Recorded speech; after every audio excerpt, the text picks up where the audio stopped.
Hello, you fine folks! It is another episode of Pokemon Colosseum. Last time we beat the Colosseum and entered this warehouse thing, which Miror B appears to be based. And I have done a little bit of off-screen grinding, so Umbreon is now level 33, so I can now start using Shadow Pokemon without feeling bad. Also, Quilava snapped out of Hyper Mode while I was doing that. Also restocked on Pokeballs. The only reason I did the off-screen grinding, to be honest, was because I had a place to go, but not enough time to record a new episode. So I just faced a few trainers in the battle square, and there you have it. So, here we are. Now, believe it or not, you do actually find out what that lift does in the future. And it's quite important, because when you discover what it does, the game doesn't necessarily point you in that direction. Also, I love the fact that Makihito's cross chop. That move is one of the best fighting moves in the game. Oh my god, it's identified! Makihito, identify this punch. Oh, that did significantly less than I had hoped. Oh well, we're dealing with a bunch of physical tags, what do you really expect? But it's been a nice day today. Until I looked out the window, it's now looks like it's about to rain. Well, that's unfortunate. Oh well. Let's cross-chop the trappage and just return the Fanfree. We haven't used return very much. May as well give it some love. I realise in the last few episodes, whenever I hummed the music, it'll be a few seconds off sync, because the audio I'm listening to is from the capture card program, and so as a result it's 2 or 3 seconds off what's on the TV, which I have muted so it doesn't go with the microphone. Would be a lot easier if the TV had a microphone slot, but we can't have everything, can we? Still, this battle's progressing, no problemo. It's actually quite nice that Makihito's almost got the bar empty. Oh, them being PC purgatory for a little bit. Kinda disappointed didn't actually end up going into hyper mode. I think I may be the only one. I don't think very many people use hyper mode as aggressively as I do, but it's really good if you just want shit dead. Like, hyper mode is the actual reason they made the Shadow program. No, I was just enjoying the sights. Maybe looking at all these pipes with plummacy. I have no idea where this is going. Aside from the fact that I'm gonna obliterate your team, which Makihito may very well die.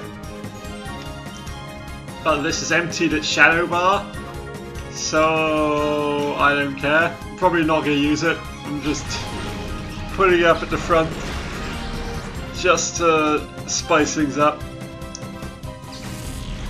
Makihito's fine if the game was 1v1 focus, but because it's 2v2, it is a lot worse. And also it can't hit for shit apparently. Good God, Makihito! Seriously.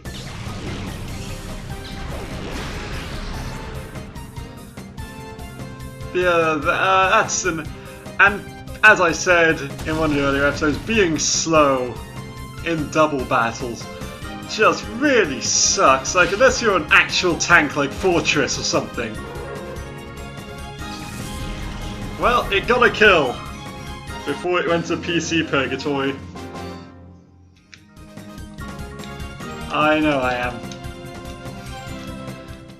Well, that was easy. Moving swiftly on. You know, it's actually quite rare the AI mentions leveling up. I always find it quite strange that they do that.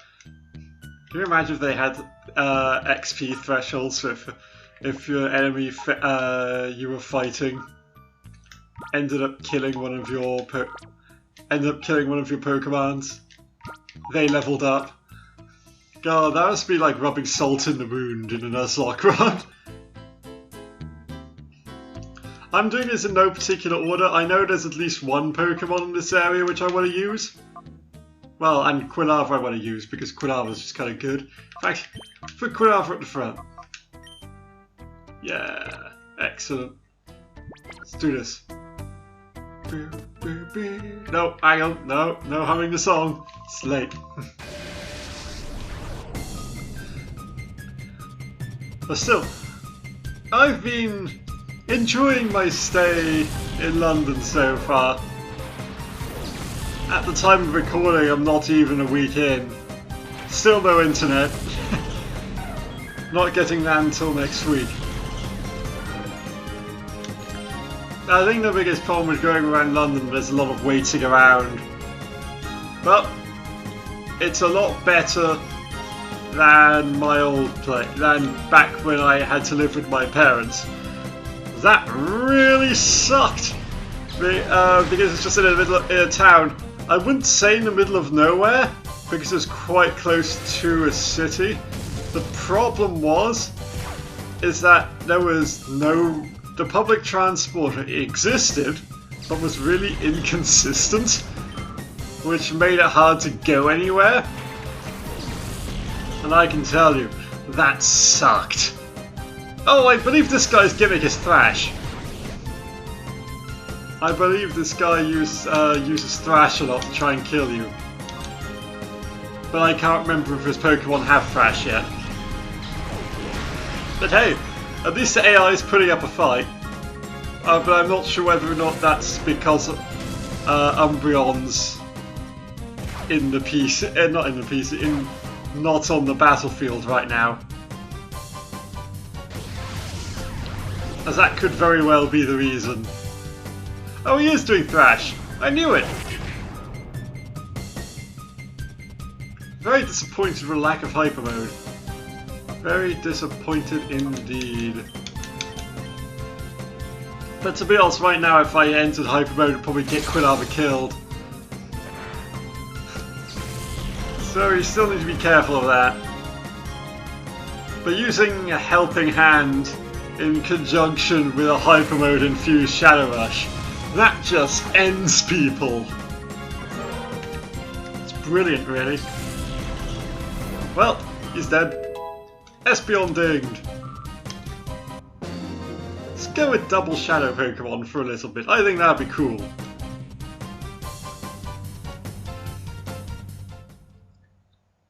Espeon and Umbreon are fine for now. So let's quickly switch this for Skiploom, I guess. Let's quickly use a couple of Potions on Quilava just so I don't have to go downstairs and heal. Keep the pace up. Let's do this.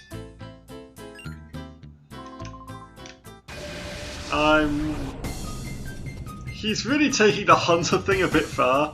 He's trying to sound like a robot. That's fine by me because robots are cool. Now with this area is just a small taste of things to come. This area is huge.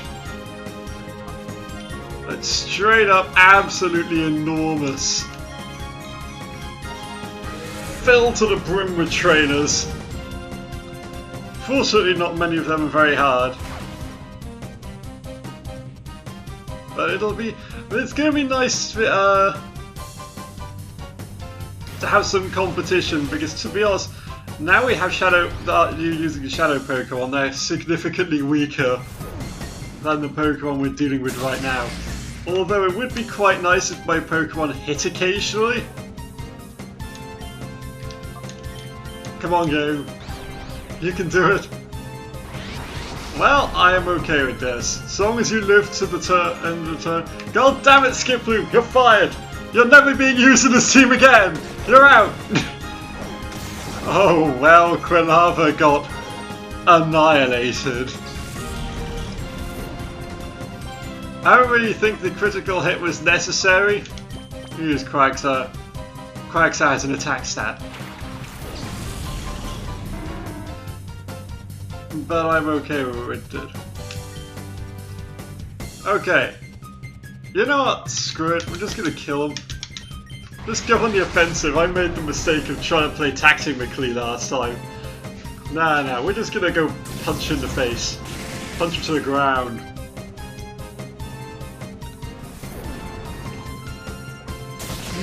Nice water. Needed that. So, I was mulling over to myself recently, if someone said to me, what I want to play, I'm a fan of Pokemon, and I would like to play a game which is similar to Pokemon, which is good for me, but isn't Pokemon.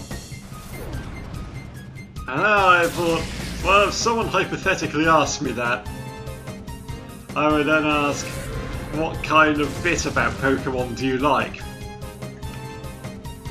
Because there's, is it the social aspect with like trading and the competitive scene? Because if it's that,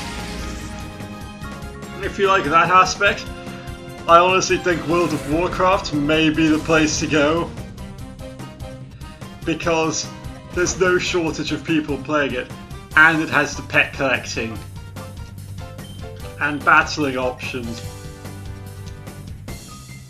Then if they said, well, I like playing Nuzlocke runs and I like the survival aspect, I'd recommend Fire Emblem. Easy. If you like playing Nuzlocke runs, or even just enjoy the survival aspect of it, Fire Emblem's the way to go. No doubt about it. It also may scratch that strategic itch as well. Though, I would also recommend XCOM. Any of them. Well, except for the ones which aren't the strategy games. Not those ones. I don't think those ones scratch the itch. Another one, goddammit, Kaplag, running away. But I think really the best thing to get, if you like Pokemon, is to play Custom Robo Arena. Because that game on the DS is absolutely fantastic.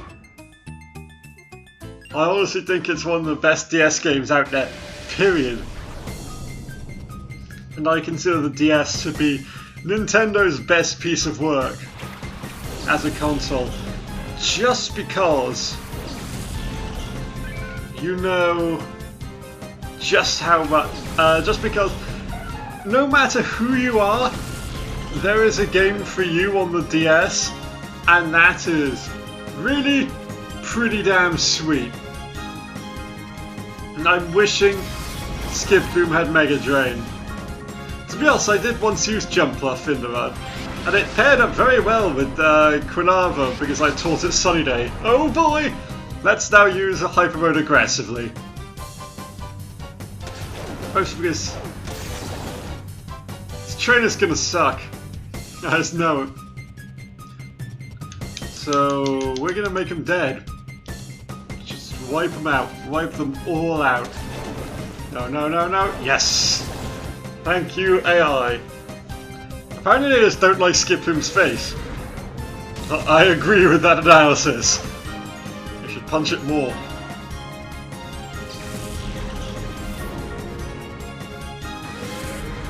Oh yeah, about Custom Robo Arena. Because it has the collecting aspect from Pokemon.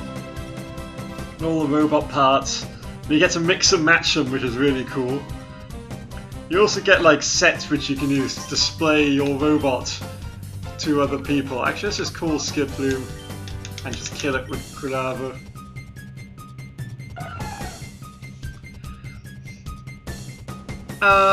What was it? Oh yeah. You also have like little dioramas for you to collect so you can help display your robots in cool ways to other people. And also, it's a really fun game. And it has a fun plot. Not necessarily deep, but it is perfectly serviceable. It does exactly what it's supposed to do. Gets you from A to B and makes it so you enjoy yourself during the process. Apparently difficult. Ooh. A bit of a snub from our guy here. And the funny thing is, no one ever really mentions Custom Robo Arena. And I have no idea why. I mean, it's a Nintendo game. You would have thought people would be mentioning it constantly, but it seems to have gone the way of Advance Wars as games which I like by Nintendo, so therefore they clearly aren't going to make any more of them.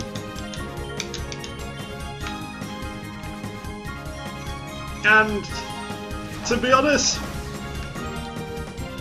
seeing all the games actually finally get ported over, which they never did before, like Fire Emblem, like Custom Robo, those are some of the best bits about the GameCube era, because while they were new, it was effectively new because the only way you could have played them before was importing, and importing back then was really, really damn expensive.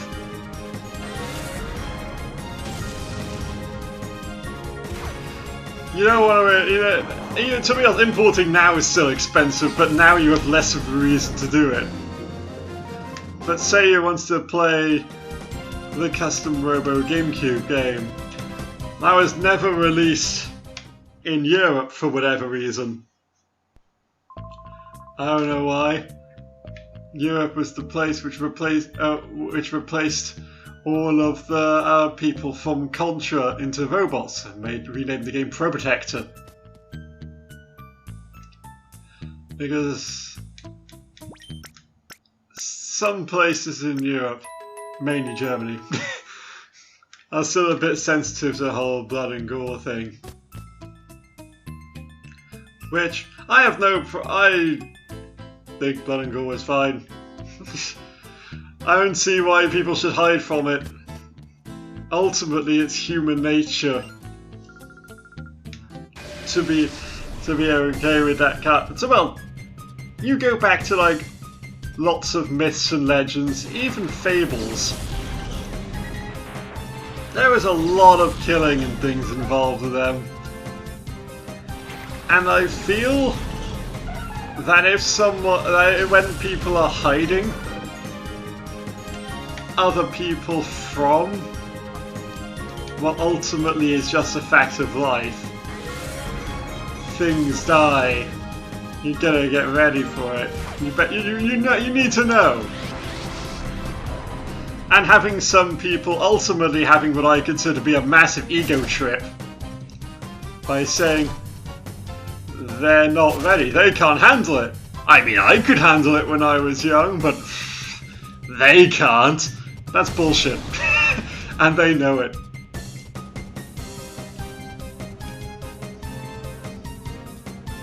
And I think the biggest issue is it ultimately becomes a self-fulfilling prophecy.